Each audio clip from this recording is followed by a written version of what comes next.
Good morning, everyone. I am Riya Sinha, your SST teacher. Today we are going to revise our third chapter of history, that is, from gathering to growing crops. We were discussing this chapter in the previous classes also. I'm going to give you a summary of that. Now listen to it. We have discussed about how early men used to know about farming, how they understood about farming and growing crops and everything. So, farming developed as a consequence of climate change of the world. People observed plants and how they grow. Gradually, they also started growing crops. People also started taming animals. The dog was the first animal to be tamed. Animals like sheep, goat, cattle were also tamed, and so people became herders. Grains were used as seeds, as food, and also as gifts.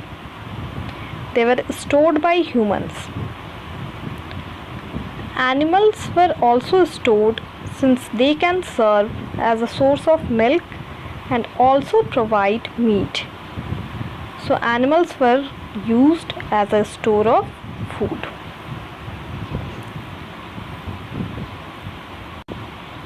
Now finding out about the first farmers and herders. Turn to map which is shown in your screen. You will notice a number of blue squares. Each marks a site from where archaeologists have found evidence of early farmers and herders. These are found all over the subcontinent. Some of the most important ones are in the northwest, in present-day Kashmir, and in East and South India.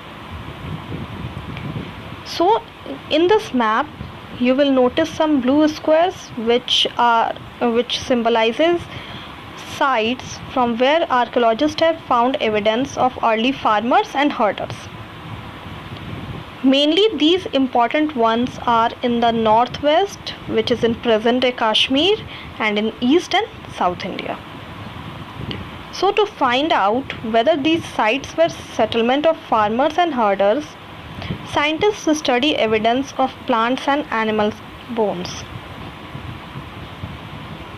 So one of the most exciting finds includes remains of burnt grain.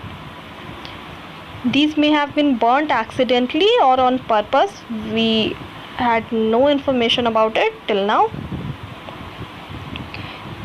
But scientists can identify these grains, and so we know that a number of crops were grown in different parts of the subcontinent. They can also identify the bones of different animals. Now see. Look at the table to see where evidence of grain and bones of domesticated animals have been found. See, some of the important sites are given here. See the table carefully. Wheat, barley, sheep, goat, cattle. Grain and bones are given in this column. Sites is given there. Mehergarh in present-day Pakistan. Second number is rice, fragmentary animal bones. Here in the sites column, see Koldiva in present-day Uttar Pradesh. Rice, cattle. Sites Mehergarh in present-day Uttar Pradesh. Wheat and lentil, whose site is seen in Gofrakal in present-day Kashmir. Then wheat and lentil, dog, cattle, sheep, goat, buffalo,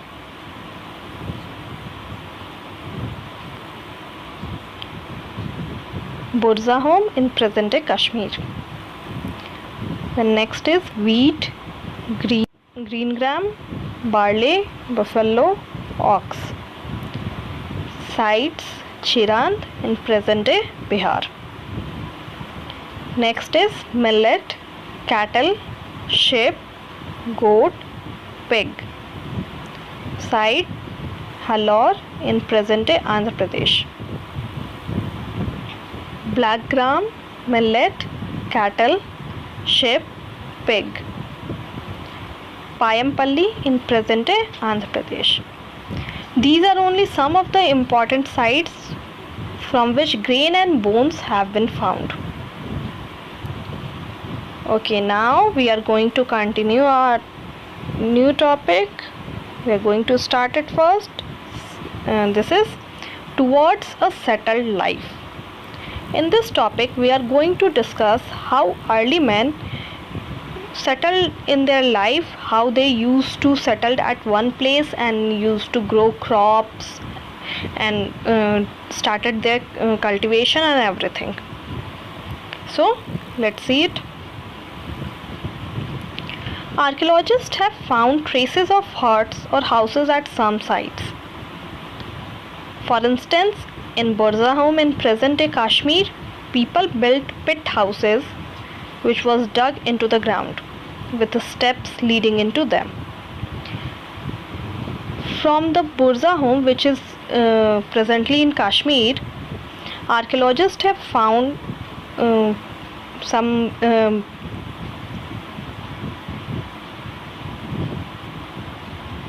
evidences of pit houses which were dug into the ground with steps leading into them. These may have been provided shelter in cold weather. Archaeologists have also found cooking huts both inside and outside the huts, which suggests that depending on the weather, people could cook food either indoors or outdoors. Obviously, because they found evidences of huts in which both inside and outside of the hut, which signifies that according to weather, people used to cook food either indoors or outdoors. Stone tools have been found from many sites as well. Many of these are different from the earlier Paleolithic tools, and that is why they are called Neolithic. Neolithic. We have already discussed this term in the previous chapter also. Neolithic means new stone age, lithos, neo and lithos. It is made up of two words. Neo means new and lithos means stone age. So it signifies new stone age. So these include tools that were polished to give a fine cutting edge, and mortars and pestles used for grinding grain and other plant produce. Mortars and pestles are used for grinding grain even today. We are using it today also, several thousands of years later. At the same time, tools of the Paleolithic types continued to be made and used, and remember, some tools were also made of bone.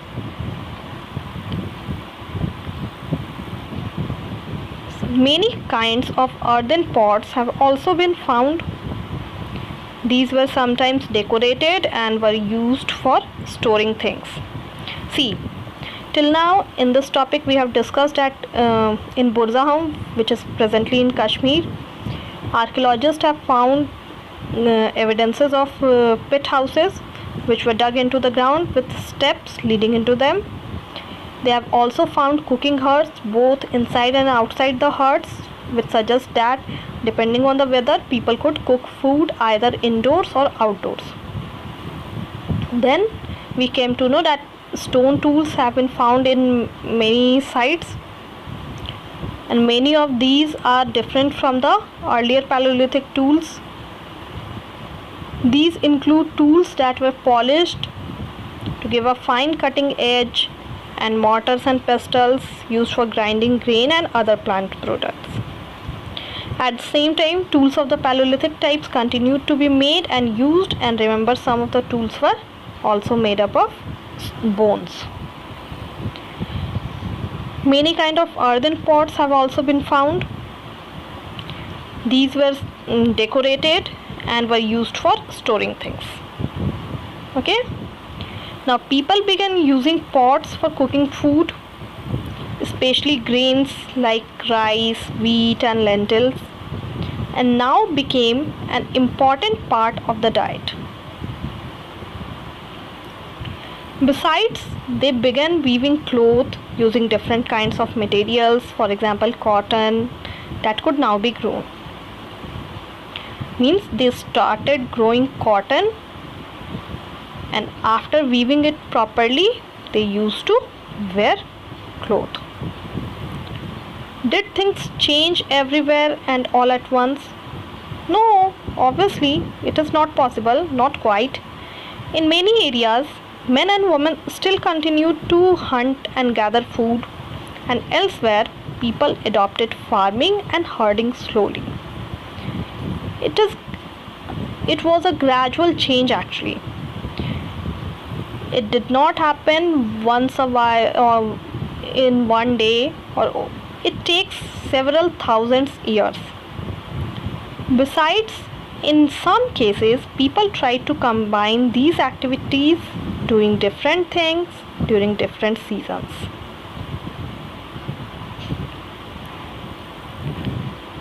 Now see, what about other customs and practices? Till now we have studied how early men started doing cultivation, how we came to know about it, what kind of evidences they used to find from several sites, and all that. Now we are going to discuss what about other customs and practices which transformed or changed due to these kind of changes which are going at that time. Archaeology does not tell us directly about these. Scholars have studied the lives of present day farmers who practice simple agriculture. They have also studied the lives of herders. Many of these farmers and herders live in groups called tribes. Remember it. The group in which farmers and herders used to live is called tribes. Scholars find that they follow certain customs and practices that may have existed earlier as well. Now see about tribes. Usually 2 to 3 generations live together in small settlements or villages. Most families are related to one another, and groups of such families form a tribe. Members of a tribe follow occupations such as hunting, gathering, herding, fishing, farming, etc. Usually, it was seen that women do most of the agricultural work, including preparing the food, sowing seeds, looking after the growing plants, and harvesting grain. Children often look after plants along with their mothers and other women of the family. They used to drive away animals and birds and might eat them also. Women also thresh, husk, and grind grain. Men usually lead large herds of animals in search of pasture. Children often look after small flocks. The cleaning of animals and milking is done by both men and women. Both women and men make pots, baskets, tools, and huts. They also take part in singing, dancing, and decorating their huts. So, mainly we came to know about tribes from here. Like member of a tribe follow different kinds of occupation like herding, fishing, hunting, gathering, etc. Usually women do most of the agricultural work. Whatever agricultural works are there, women were responsible for it. Children look after the plants and driving away animals and birds. Women also thresh, husk, and grind grains.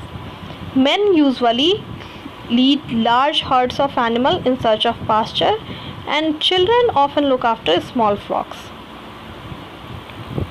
Some men are regarded as leaders. They may be old and experienced, or young, brave warriors, or priests. It, it matters, it depends on the situation. Old women are respected for their wisdom and experience. Tribes have rich and unique cultural traditions, including their own language, music, stories, and paintings. They also have their own god and goddesses. Now, what makes tribes different from many other societies?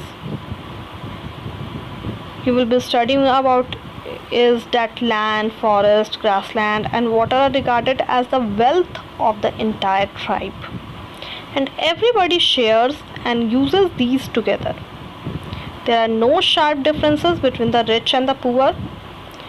All the natural things which come under their area, come under their surrounding, are their personal belongings. Personal belongings means not individual belongings. Actually, it is the belongings or assets for the whole tribe. So they used to consider it as their asset. Okay, now let's start a new topic. A closer look living and dying in Mehergarh. See Mehergarh on map. This site is located in a fertile plain near the Bolan Pass, which is one of the most important routes into Iran. Bolan Pass, which is one of the most important routes into Iran. It is a fertile plain. Mehergarh was probably one of the places where people learned to grow barley and wheat and rear sheep and goats for the first time in this area. Means in Iran, Mehergarh was probably the first place or first site in which people learned how to grow barley and wheat, or how to rear sheep and goats for the first time. It is one of the earliest villages that we know about. At this site, many animals' bones were found. Many evidence were found from there. Bones of wild animals such as the deer and pig, and also bones of sheep and goat were found. Other finds at Mehergarh include remains of square or rectangular houses. Each of house had 4 or more compartments, some of which may have been used for large storage. Obviously, if we talk about houses which we used to find in Mehergarh, it includes square or rectangular houses which had 4 or more compartments, and each house had 4 or more compartments. Some of may have been used for the storage or for something else. We didn't know about it till now. We can't say that it was happening there, or it was the surety of it. When people die, their relatives and friends generally pay respect to them. People look after them, perhaps in the belief that there is some form of life after death. So, burial is one such arrangement. Several burial sites have been found at Mehergarh. In one instance, the dead person was buried with goats, which were probably meant to serve as food in the next world. So, in the earlier days, when people die or someone dies, their relatives and friends generally pay respect to them. Perhaps they believe that there is some form of life after death because of that. So, people make burial sites, or the dead person was buried with their all the stuffs which they in their day-to-day life that was meant for them only. So like one example is given there, the dead person was buried with coat which were probably meant to serve as food in the next world. Okay, now see next topic, elsewhere. Cave paintings in France. The painting here given is from a cave in France. This site was discovered by 4 school children more than 100 years ago. Paintings like this were made between 20,000 and 10,000 years ago. Many of these were of animals such as wild horses, oryx, an older wild form of cattle, bison, woolly rhinoceros, reindeer and bear, painted in bright colors. All the animals were painted in bright colors there. These colors were made from minerals like ochre or iron ore and charcoal. It is possible that these paintings were done on ceremonial occasions, or perhaps they were made for special ritual performed by hunters before they went in search of prey. Okay, see, one more elsewhere is given here in a book, a Neolithic sites. One of the most famous Neolithic sites, Çatalhöyük, was found in Turkey. Several things were brought from great distances, flint from Syria, quarries from the Red Sea, shells from the Mediterranean Sea, and used in the settlement. Remember, there were no carts. Most of the things would have been carried on the backs of pack animals such as cattle or by people. Okay, now we have completed this chapter also. So, thank you.